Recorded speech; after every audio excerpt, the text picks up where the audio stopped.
saya Teddy Cilonto, NIM 140141831 dari kelompok 6. Saya Muhammad Fikran Novanda, NIM 14014183332. Perkenalkan, nama saya Muhammad Dafa Gilang Faradila, NIM 140141833. Kali ini saya akan menjelaskan materi tentang bidang layanan bimbingan dan konseling. Nah, adapun bidang layanan bimbingan dan konseling ini berkaitan erat dengan kehidupan pribadi seseorang ataupun peserta didik. Nah, di sini dalam pelayanan ini nantinya diharapkan mampu mengembangkan potensi, bakat, serta minat yang ada dalam diri peserta didik.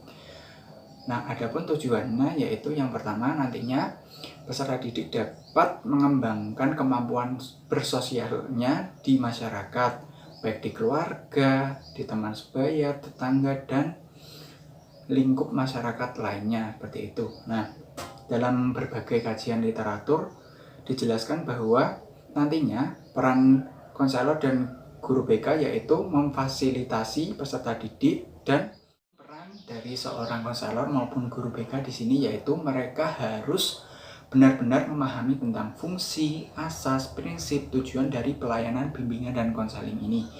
Nah, nantinya mereka harus juga memahami karakteristik dari setiap seseorang maupun peserta didik yang mengalami suatu permasalahan.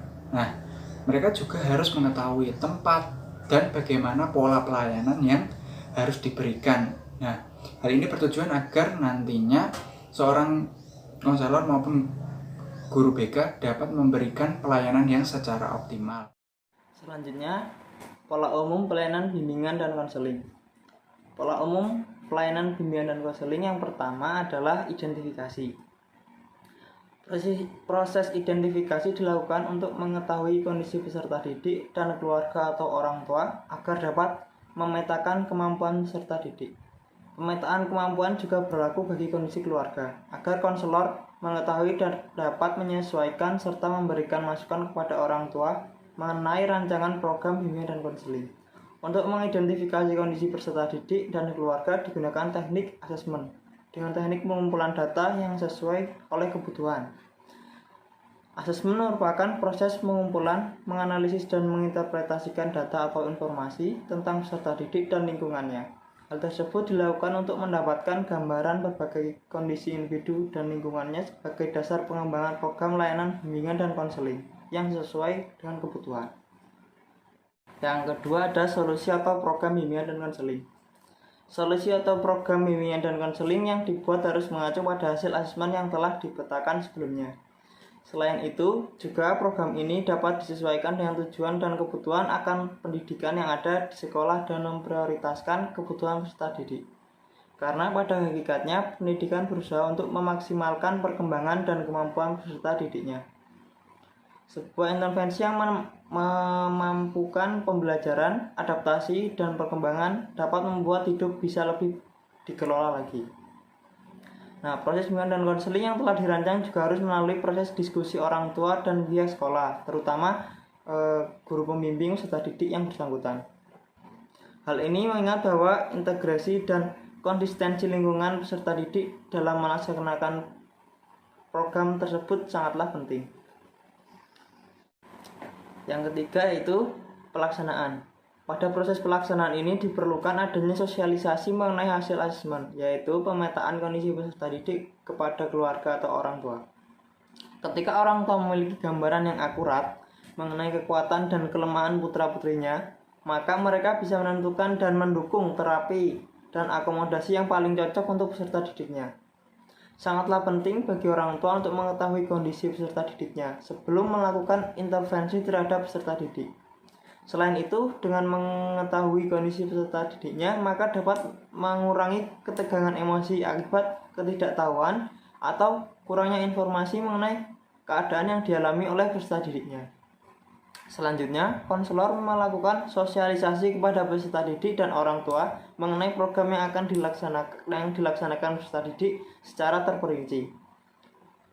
Selain memberikan pengetahuan mengenai program, sesuai prinsipnya, konselor atau pembimbing juga memberikan bimbingan kepada peserta didik atau orang tua dalam melaksanakan program tersebut. Sesuai tujuan awal dari pelaksanaan bimbingan dan konseling, yaitu membangun lingkungan yang integratif dan konsisten di sekolah, di sekitar peserta didik tingkat sekolah.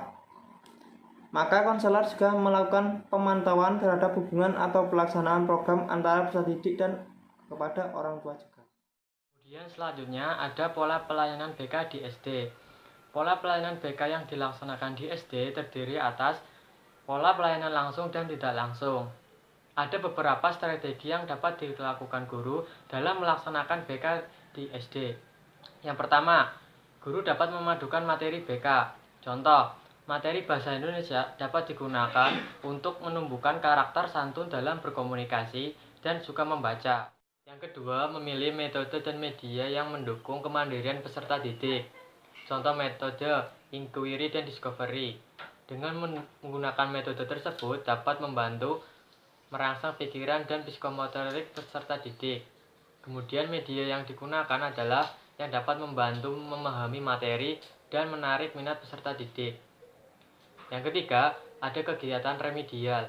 Kegiatan remedial bertujuan untuk memfasilitasi peserta didik dalam memecahkan masalah yang dihadapinya atau mencapai hasil yang belajar yang maksimal.